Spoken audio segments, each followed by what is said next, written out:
Hai semuanya, Assalamualaikum warahmatullahi wabarakatuh. Ketemu kembali di channel Klub IPA, tempat kita belajar mengenai fenomena-fenomena alam, fisika, dan biologi. Teman-teman semuanya, tahun 2018 yang lalu, ada sebuah peristiwa tenggelamnya kapal di Danau Toba. Jadi kapal ini membawa lebih dari 180 penumpang, dan akhirnya yang selamat hanya belasan orang saja. 160 penumpang kemudian harus tenggelam dan mereka tidak dapat dievakuasi, teman-teman. Jadi bangkai kapal itu berada di 450 meter di bawah permukaan danau. Mengapa tim SAR mengalami kesulitan untuk mengevakuasi? Ternyata karena masalah tekanan air. Jadi tidak semua orang mampu menyelam lebih dari 20 meter ke bawah. Hanya orang-orang tertentu saja yang bisa, yang diberikan kemampuan khusus oleh Allah Subhanahu wa Ta'ala.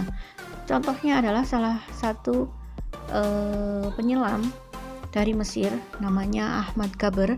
Dia mampu menyelam lebih dari 3 kali panjang lapangan sepak bola ke bawah permukaan air. Jadi lebih dari 300 meter dia bisa menyelam ke bawah. Tapi manusia rata-rata itu tidak mampu menyelam lebih dari 20 meter ke bawah air. Nah, ternyata Allah juga menciptakan makhluk yang sangat luar biasa, hewan, dan dia mampu menyelam lebih dari 500 meter, padahal dia seekor burung. Apakah itu? Ya, pinguin. Pinguin ini mampu menyelam lebih dari 550 meter ke bawah. Nah, hari ini apa yang akan kita bahas dari fenomena yang terjadi di sekitar kita ini, bahwa air mempunyai tekanan yang disebut sebagai tekanan hidrostatis. Apakah yang dimaksud dengan tekanan hidrostatis atau tekanan pada zat cair? Coba kita lihat gambar berikut ini. Ada 2 buah tabung yang diisi air, ya. Jadi tabung ini dua-duanya diisi air full, lalu tepi-tepinya itu diberi sumbat. Dia berlubang dan disumbat. Bagaimana yang terjadi jika sumbat-sumbat itu diambil? Apakah seperti gambar A atau seperti gambar B? Gambar A itu menunjukkan bahwa semakin ke bawah air tidak begitu deras, ya. Kemudian yang gambar B menunjukkan bahwa semakin ke bawah air semakin kuat memancar. Nah, bagaimana kesimpulannya? Mana yang benar, apakah gambar A dan B? Jadi yang benar adalah gambar B. Semakin ke bawah, maka aliran air semakin deras, semakin kuat. Kenapa? Karena semakin ke bawah permukaan air, tekanan airnya semakin besar. Gitu ya. Teman, ini adalah rumus tekanan hidrostatis atau tekanan zat cair, yaitu pH sama dengan Rho kali G kali H.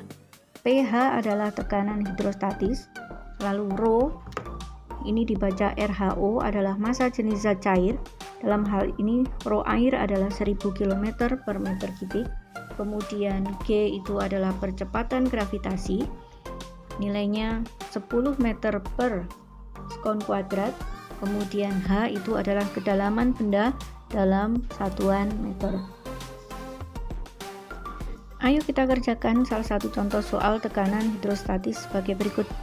Contoh soal: seekor ikan berenang di sebuah akuarium yang ketinggian airnya 100 cm. Bila ikan berenang 25 cm dari dasar akuarium, hitunglah tekanan hidrostatis yang dialami oleh ikan. Untuk soal ini kita bisa ilustrasikan sebagai berikut. Ini akuarium, ini adalah permukaan airnya.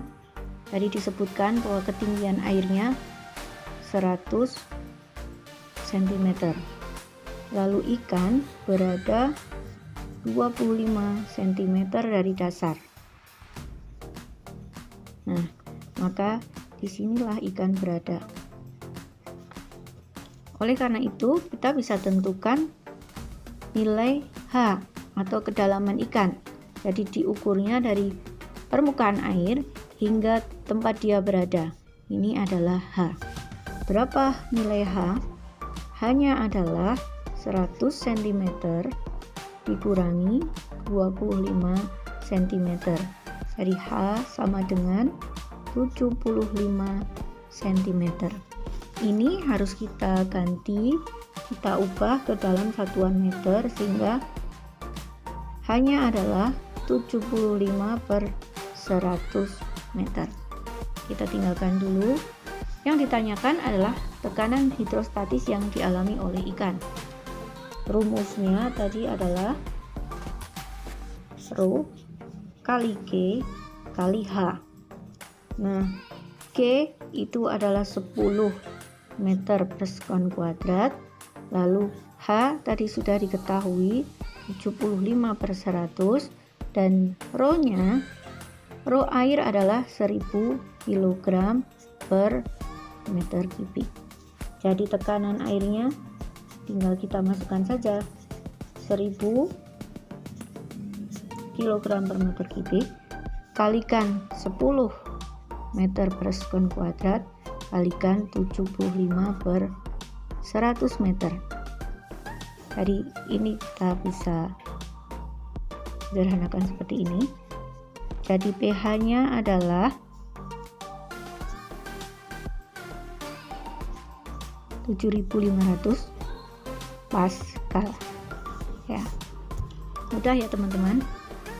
Jadi begitulah cara kita menyelesaikan soal hidrostatis yang seperti ini. Semoga bermanfaat. Selamat bertemu kembali di materi selanjutnya. Assalamualaikum warahmatullahi wabarakatuh.